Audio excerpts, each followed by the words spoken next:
let me thank you very much for giving the workshop here and for being 3 days with us and for this possibility to have the interview.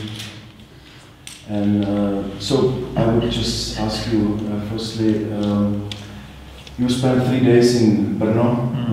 It was the first workshop you gave in Czech Republic. So how do you feel about it? I feel very good about it. Yeah, I'm very pleased of the reception, both that we had in the first day during the small group and now in this bigger audience. Yeah, I had a very good feeling about it. Perhaps what I mostly like, as I said even yesterday morning, is that there was so much here, and that's very important for the future. That it's not only the old generation that take charge of the things, but young people are involved in new kind of thinking. That's very promising for the services. So you think this is kind of unusual? Or, Yeah, actually I started thinking, for instance, in many countries in Western part, for instance, I've been involved in discussions in Sweden or in Norway in which they really have concerned that those who are responsible in the psychotherapy field, they are very old, and there seems to have a very big difficulties in recruiting young people to start to going on with in many disciplines, in psychodynamic or family therapy or like that, and this was nothing like here. And I would now try to follow your guidelines and to ask also other people in the room. Yeah. So I would ask Jitka, because she was the main organizer of this event, of this workshop, and she also had the idea to invite you. So how was it for you? Were your expectations met? Yeah, it was more than met. And I'm really happy that so much people came for this event and that we have so many colleagues who we can have good contact and some common language and common experience thanks to Jaakko. And I really believe that it can change something in the way of psychiatric care and all the fields of working with people, helping the people. Also, I had that feeling after yesterday, first day of the workshop in the pub, when people were discussing about very big issues like ecology, religion, and the first impulse was here in this room when we were speaking about dialogues and in dialogues. So this is more than I expected, and I'm happy for this. And you are together with Katka translating the book of Jaakko. So I would also ask Katka, how was it for you in the regard that you also knew some idea before, more than the other people here? Yeah, but before you introduced me as a translator, I was sort of thinking about the vocabulary we were using during the 3 days. And that's in a way I was knowing something about Jaakko's thinking before these 3 days, with the words he's using. And I was particularly happy that we've been able to speak about psychiatric patients and care in words that it made possible all the clients and the patients to be here, to be present, as we are talking about that. So I'm so happy that here, and as well I see the book, it is written with a really respecting and very special language, very natural language too.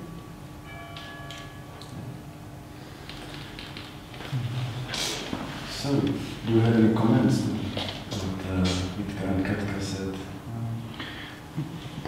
Yeah, many comments and many thoughts. That was interesting that you said that yesterday night people started to speak of big things and big issues. Only an interesting thought.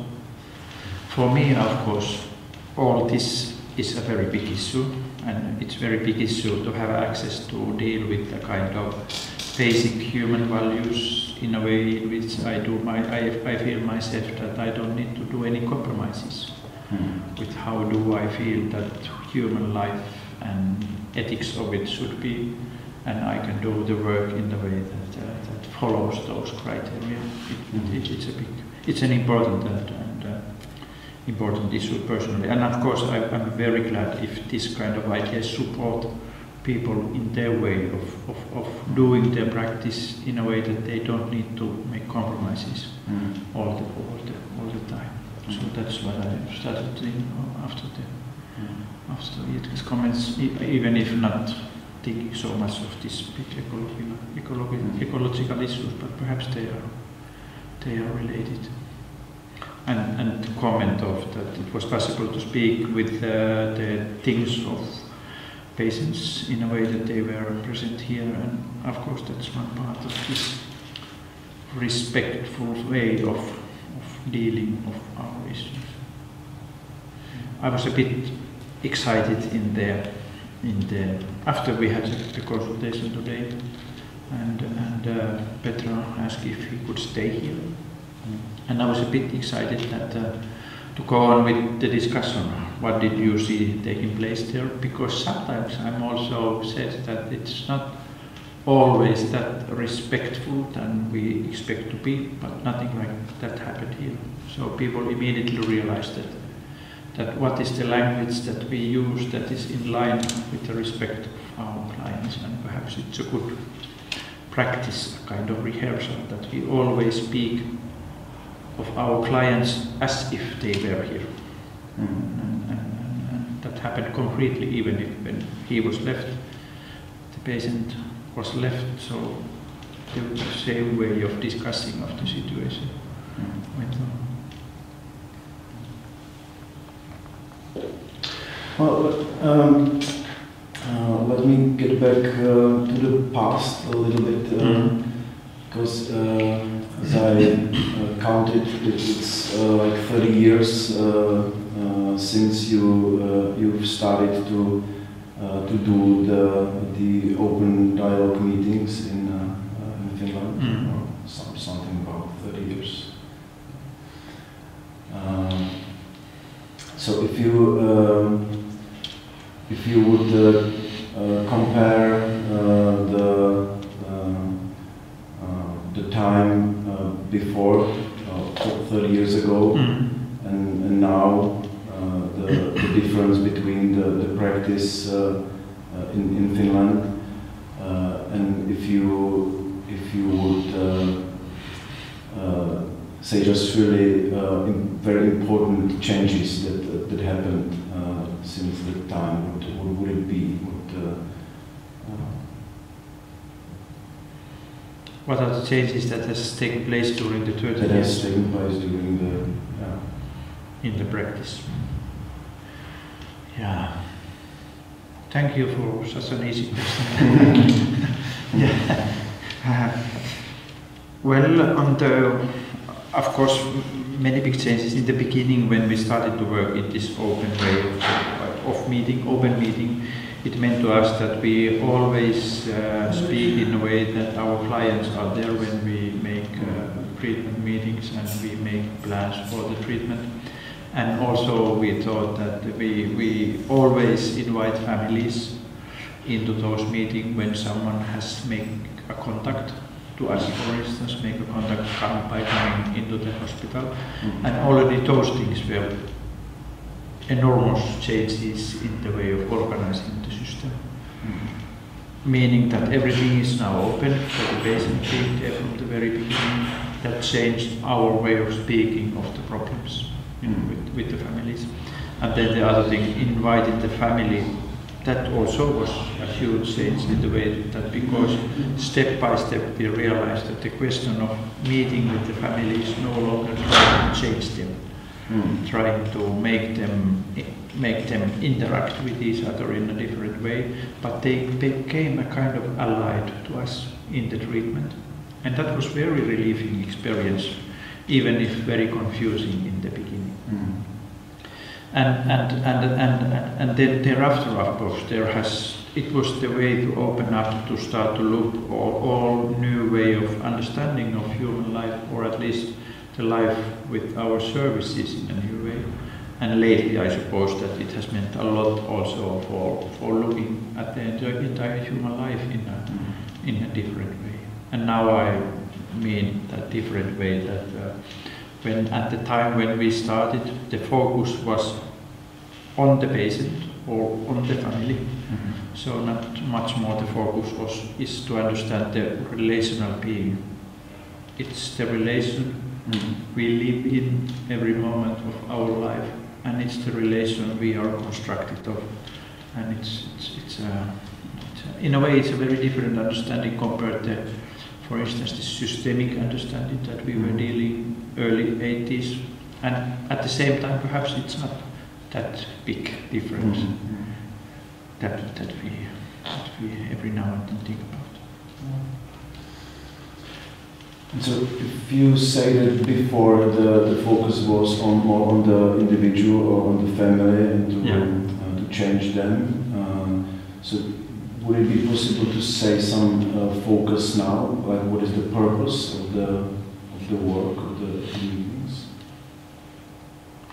The purpose for the meeting, if I say from my point of view, the purpose of the meeting is to give place of those voices that have not yet had place to be heard in a way that would help our clients to have a control of, to be a master of their own life. And that's a big idea of the whole. Which means that in the meetings to be very sensitive, all those tiny parts of the utterances of our clients. Not so much focus on what already is possible to speak about, what already is possible to have stories, but all the time try to hear something in addition, or something small that is also already there. But perhaps there is also another answer, because I think that it was you who made in the end of the day this comment that what would this mean when we meet with professionals who are not so occupied with the dialogical practice. And that is the reality we work with. And of course that is the main criteria of the whole, if we are successful in dialogical practices. How could we become skillful in working with professionals and other members of the social network who can be thinking of things and problems in a very, let's say, traditional way, who can have an idea that schizophrenia is a sickness brain, and still they would be very valuable partner in our discussions. And of course, this is not only a question of psychiatry, but also in many other places. There may be, if we, for instance, have a meeting in a school, there may be a teacher who has very strong belief that this is the problem is here in the family of the pupil, and if only the family would be cured, everything would be okay, and perhaps we want to have another kind of discussion, so that we can't all the time be focusing only of these kind of big issues, of epistemological or ontological issues, but be also very practical at the same time. I try to imagine the situation you were describing, that there would be a doctor, a psychiatrist who would have a strong belief about what schizophrenia is, as a brain disease and so on. So would you offer some alternative definition of schizophrenia? Is it possible to, from your point of view, to define schizophrenia, or how would you deal with such situation? I can discuss of diagnosis. I can start to discuss with him on the same language he is used to discuss.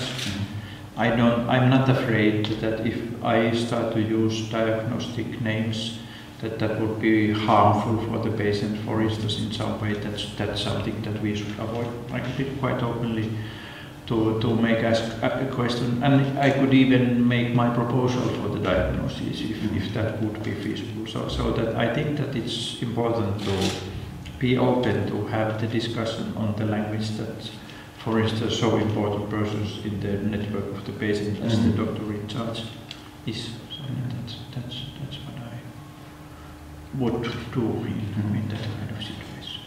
So you would stay with his or her language? Yeah. Not to challenge too much. Try to be friendly and try to also make some questions about it. And then, if there is a place, also give my hypothesis, for instance, about it, and so on. So that's what I. Now, of course, I've been involved in those kind of things. And is it the same as if the client is saying that he has a schizophrenia or she has a schizophrenia and there is a brain disease? Would you do the similar thing? Or? Yeah, I would with the client. Of course, the issue can be very much the same, but with the clients, of course, there is also his or her own experience. And in addition to discussing of the diagnosis, perhaps quite soon we could start to ask of what kind of experiences, what kind of thoughts, what kind of emotions you had that gave the reason to think that you have diagnosis schizophrenia, or that the doctor said to you that this is schizophrenia. So that there is perhaps more options in those kind of dialogues, because the client herself has an own experience, which probably can be very confusing and so on and so on. So it's, I suppose that. Let me now ask Itka and Katka if you have any questions that now are in your mind that you would like to address. Yeah, maybe I have a request, or what is it? I'm thinking about our Czech context, and that nowadays in our country it's very visible that some transformation of psychiatric care on systemic level is needed, and also some first political step well done, and there was established a group of experts from mental hospitals, NGOs, and different places. What would you suggest, or what message would you give to this group of people? Can I ask who are involved in the group? I'm not sure exactly, but definitely there are some people from headmasters of hospitals, mental hospitals, some leaders of NGOs working with psychotic clients, or not just psychotic, but people with different psychological problems. I'm not sure if there are also some clients of the services. I think there are some organizations of users of services. Some people from there. And the Ministry of Health as well? Yeah, as some political persons. I would definitely propose to have meetings with every part of the countries, more or less open meetings, even if meetings that there would be people invited, but try to be sure that in all those meetings there are a spectrum of different voices that would be there. And of course it's very important to have voices of both of those who have been the clients and their family members at the same time.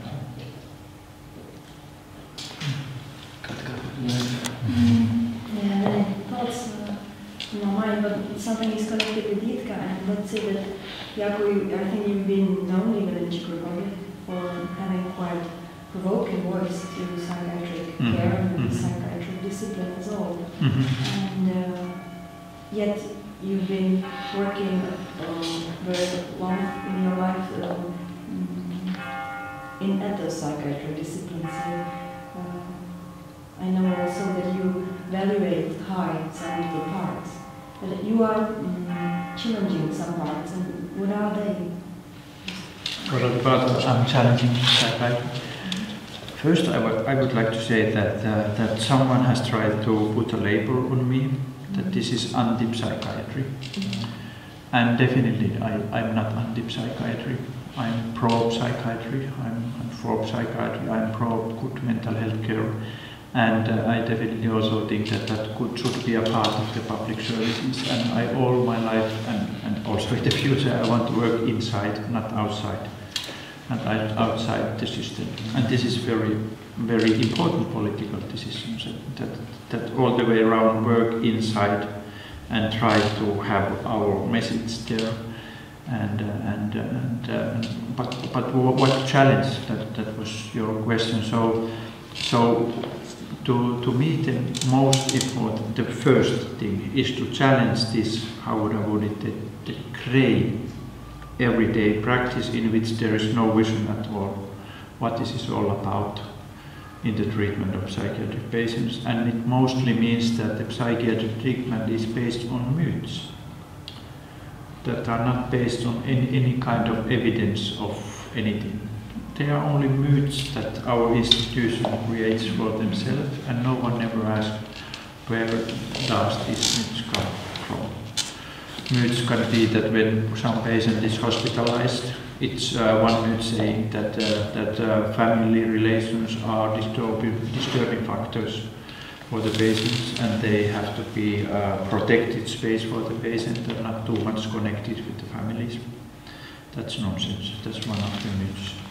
There are myths that says that families don't want to be involved in the treatment because they don't visit their family members. That's also a myth that I have realized that comes out of the way we have organized the system in which the family members don't have a place. And that's one myth of it. Very strong myth is of this kind of all too high use of medication without questioning who could take use of medication, who could survive without medication, and even questioning for whom medication can be harmful. There is all too easy automation of using medication without thinking how does it fit and how is it created. What kind of system does the medication create around the patient? For me, because being inside the psychiatry, is also important to say that I don't have any non-medication ideology, that medication should not be used at all. Many people can get advantages of medication. There are many different kinds of medication. I don't know so exactly because I'm a psychologist, but I know that there are many flexible ways to use it. But it's in my mind, what I think it always should be a part of this interaction with the patient and with the family, because medication also have a very big importance for the family, not only for the patients. So it's this kind of system that I'm mostly challenging. This system that is based on myths, that goes on and goes on without never asking what is it all about. May I ask? I want to add one myth. One myth is that if you meet with a patient who have psychotic thoughts, one myth is saying that don't, how do you say it in English? Don't go into the hallucination or something like that. Yeah. Do you follow what I mean? Yeah. Yeah, and that's also a myth. What does it mean? Why not go into? And of course, I don't think that anyone is going into, but this myth has meant for many that don't take seriously what people are saying. Define that as a part of your illness. And in my mind, many times, the most important things that people have experienced, they speak first in their hallucination. And for that reason, it's very important, extremely important if you want to help them to take them seriously. So, these are the issues that I want to challenge. Thank you very much. I ask one more question. I would like to know if it's easy to say how else then you see the symptoms of psychiatric symptoms. What does it mean to you? I'm sorry, you asked. How do you conceptualize, or what is it for you, the symptoms Okay. Well, those that we speak of symptoms, for me, it's they always are a kind of body functions. When I hear someone speaking of hallucinations, I sometimes used to say that's body talking here, meaning that everything that we experience in our life lives aside in my body. Every experience that I have in my life is somewhere restored in the memory of my body. There are some difficult experiences that I don't have words to speak about it. And I think that it's those kind of experiences that are related in the situation that I can start to develop something that we call symptoms. Anxiety, or becoming panic, or becoming extremely depressed, or starting to hear voices. They all are, in a way, my body talking here. And there is also research that shows that it happens very concretely. For instance, people who have hearing voices, they resist or subcortical movements in the vocal cord. It's also very concretely true that it's body talking. And that's my basic understanding of symptoms. And they can be also valuable to focus on in a way, because there may be some part of the life that comes only through those symptoms. But if we follow this idea, it means that it's not wise to try to take them away as rapidly as possible, as soon as possible, with our doses of medication, because there is always some important things they are saying to us and to the family and to the patient.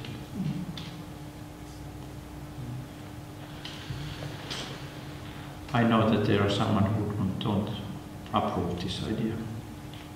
Who don't? Someone who says that there is no sense to go on with having symptoms, as I actually also think there is no sense, and you have to get rid of the symptom as soon as possible, and you have to medicate the patient to have the symptoms to make other type of work possible. And at the same time, I follow that idea in some respect. Of course, there is no sense to go on with the anxiety for longer than needed, or romanticize in any way psychotic ideas. But at the same time, it's very important to try to have discussion to understand what is this all about, what is it related in your life and in your experiences. But you have actually good numbers of the researches you made that showed decreased symptoms of psychotic experience. So how would you say it? How did you succeed to do it after applying your approach? Yeah, that's true. That is based on one very profound and very long-term research that we did with patients who, for the first time in their life, came into a psychotic crisis. And between 92 to 97, all the contacts who came in the treatment in Western Lapland became a part of the research, and we followed those patients 5 years' time.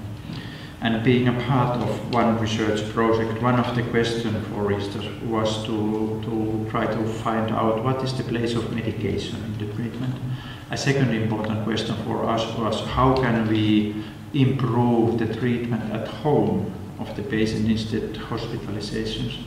So those were two big ideas on the whole. And that was the time we already had been doing some work based on this open dialogue principles and idea. I mean that the principle that says that in a crisis you should meet immediately within 21st hours after the contact has been made. That you always should include family and other important members of the social network, not only in the first meeting to having information, but throughout the process. And it says that you have to integrate all the methods that are suitable for the needs of this patient and the family. And they also said that you have to guarantee the responsibility, the availability for the family, always taking responsibility and never sending the families away, even if we could talk that perhaps there could be some others also helpful in this situation. And also working in a way that we go across the boundaries in service system so that we can integrate the different services to come together to help the patient. And while we do this, we focus on the idea that we are not aiming into rapid conclusions or rapid solutions, but on the opposite, we want to, in a way, share the situation by having very intense meeting, for instance, once a day in the beginning, and trying to understand what this is all about. And for that reason, the idea is to focus on generating dialogue, generating more understanding of what has happened here, instead of trying to remove the symptoms rapidly, or instead of aiming that the family should be changed in some way. And when we had generated this kind of practice, what happened was that the results really became extraordinary. After 5 years, 85% of the people are returned in full employment. More than 80% did not have any psychotic symptoms left. And in this system, only 1/3 use antipsychotic medication. But half of them also had discontinued medication, so that little less than 20% were on medication at the 5 years follow-up. So I think that it's a kind of combination of all these elements coming together that gives access to the professionals, act in the way support the family, and perhaps that gives access for the family to tolerate the period in which they are living, and not demand hospitalization, not demand heavy medication, but to look forward and give place for the family members to in a way come back to the reality in many respects. I think that these are the things that are related with the good outcomes. Can I ask something more about dialogue? Basically, what do you, if you could say something more, what do you mean when you say dialogue? What is it? What is it for you? What do you mean? Does it have in your work, in your life? Dialogue is a skill of responding, in my mind. And perhaps the word skill is too much. It's response. It's responding. That's something that's in all of our lives. It's not any special skill, or it's not any special methods, because when we born into dialogical relation. And what is fascinating, we know already that the newborn baby has an innate capacity of being a part of dialogue. Being a part of dialogue in a way that she can respond to those utterances of mother and father, but also, what is even more fascinating, she can make initiative to mother and father respond. She can make mother and father to respond to her, and this is very fascinating. In that way, the dialogue is there from the very beginning. This is the first skill that we learn in life, after breathing, of course. And in that way, for me, dialogue is the basis of life on the whole. To live means to be in dialogue. And it's of course, it's a bit a kind of challenge, because we also have practices that we say dialogical practices, and perhaps it may be a bit confusing, because in a way dialogue is not a method, it's a way of life. Or as my good friend John Soter used to say, that dialogue is not a method, it's an act of love. And I think that he, in a way, summarized in a very good form of the idea. But we can also use elements of that as a method. When we meet with a family who is in crisis and they are very stuck in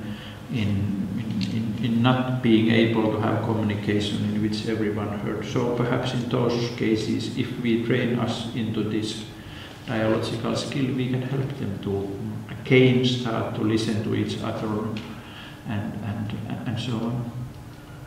And perhaps the main idea for us is that we have a very low profile in this doing. For instance, only many times what I do, I repeat what people say, and in that way make space for them to hear more what they are saying to themselves.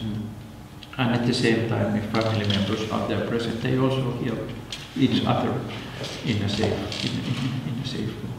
So the dialogue of the whole, it's the basic of human life, but also there are elements in which we can use in helping our clients.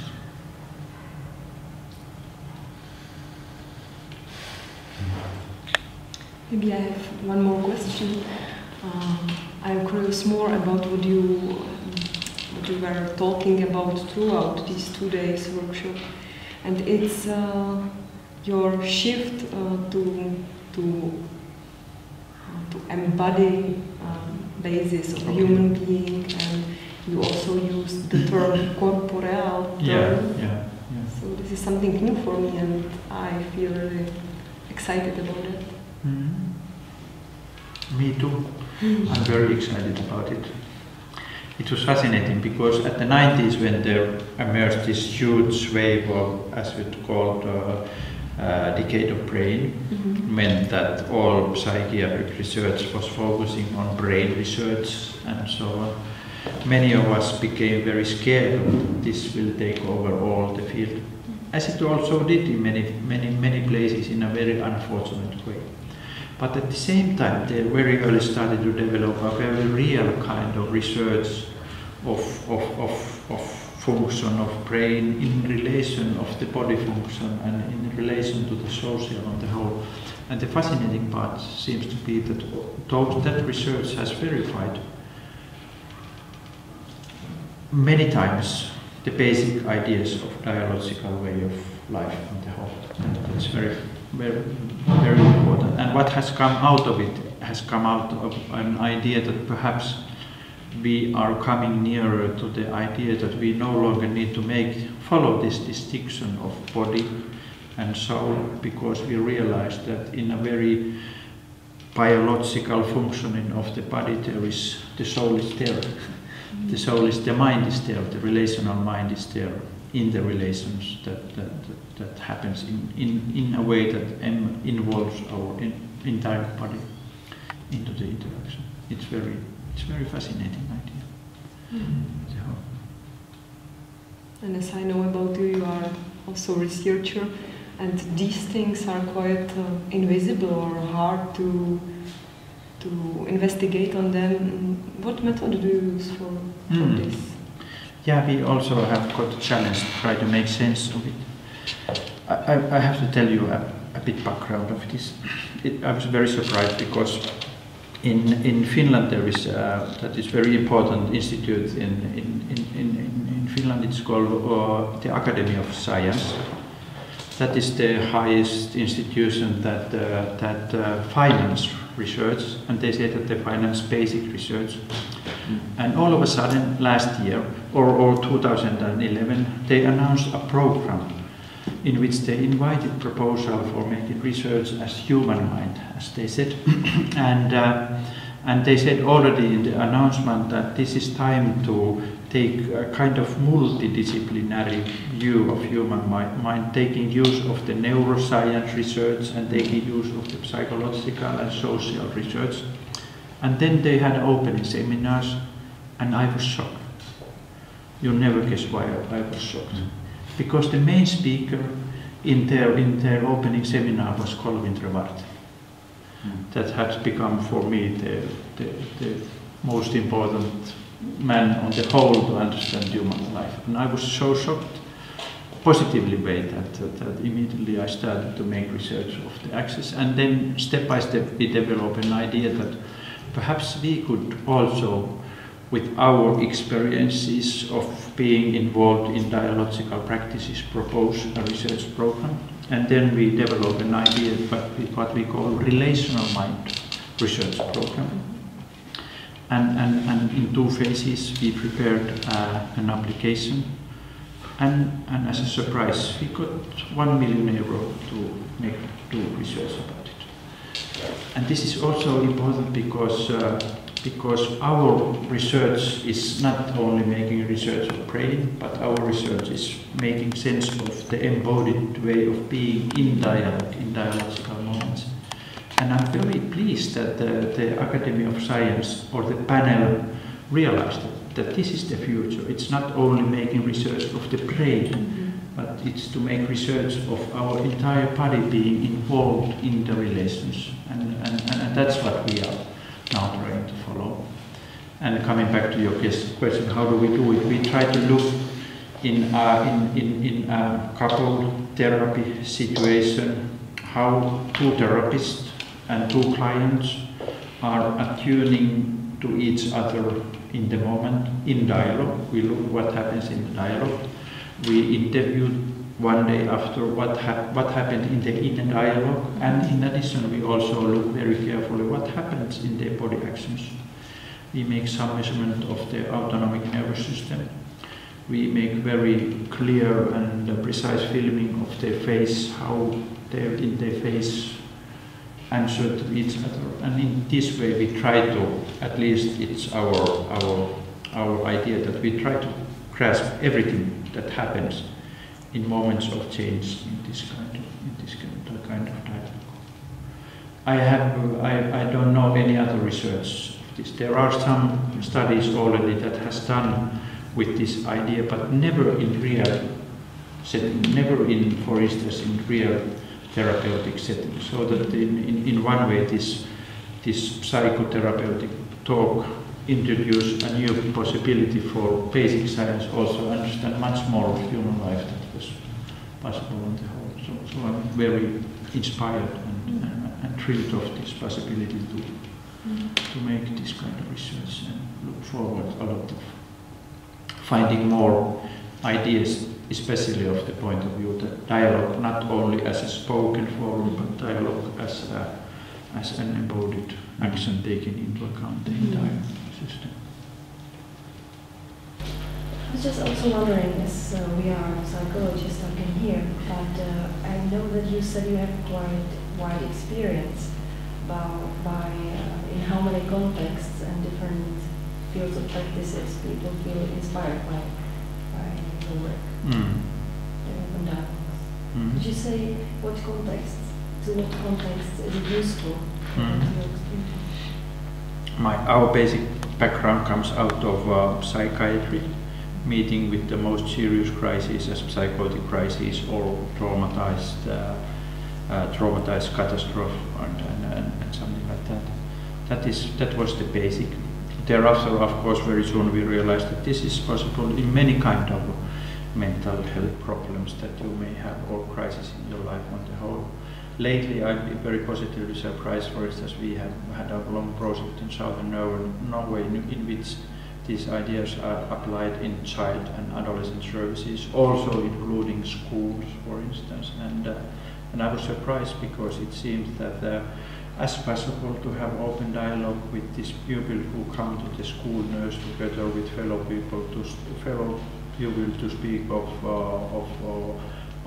disaster in love affair and so on and so on. So that it was many places. So actually I don't know any restrictions where this kind of ideas could not be put into practice. And perhaps it's based on the idea that dialogue should be everywhere.